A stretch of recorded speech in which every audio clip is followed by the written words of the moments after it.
Sa halip itapon ang lumang pampalasa, gamitin ang mga ito para sa scenting water leftover.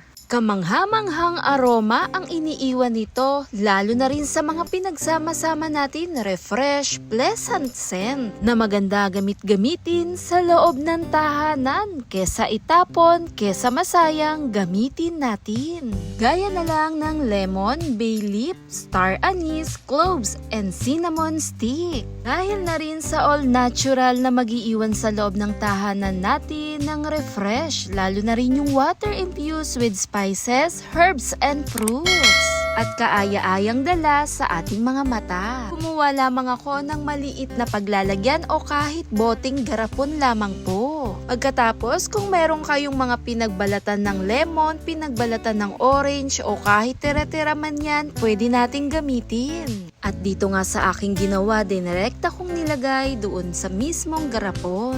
Heto nga po'y nakadepende na rin sa atin kung paano ang gusto nating design. Napakabango ng dala ng lemon kasama rin po ng orange. Kasama na dyan ang cinnamon stick, ilagay lamang sa loob, pagkatapos bay leaf. 3 piraso nga po ang aking inilagay. At itinayo ko lamang ito sa paglalagay ko doon mismo sa pinakabote nito. Kasama na dyan ang star anise at cloves, direktang ilagay, depende sa dami ng gusto natin. At heto na nga po yung itsura niya, napakabongga, ang ganda sa mata. At pagkatapos, naglagay ako rito ng distilled water.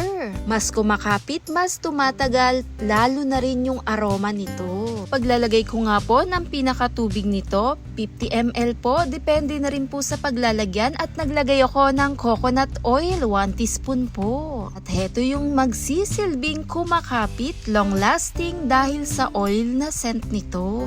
At naglagay din ako dito ng lemon zest. Mas marami, mas mabango, kumakapit, long lasting din at napakabango rin talaga, relax sa ating isip. Sobrang nakaka-refresh lalo na pag lumalabas ang amoy nito.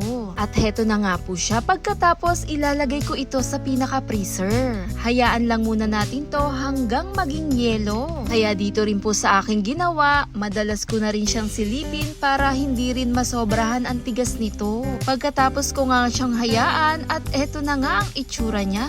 Napakabango lalo na yung kinuha ko sa loob ng freezer. Paano pa kaya sa loob ng tahanan natin kung yung bahay talagang gusto yung ganito, relaxation sa atin. Makakatulong, magbigay kalma, nakaka-relax dahil na rin sa clove, positive mind. Kasama na rin ang all natural at mga spices na ating ginamit at yung pinaka-fruit citrus dala ng lemon. At ilagay lamang ito kung saan parte sa loob ng tahanan natin mas tumatagal din. Thanks for watching guys! Bye!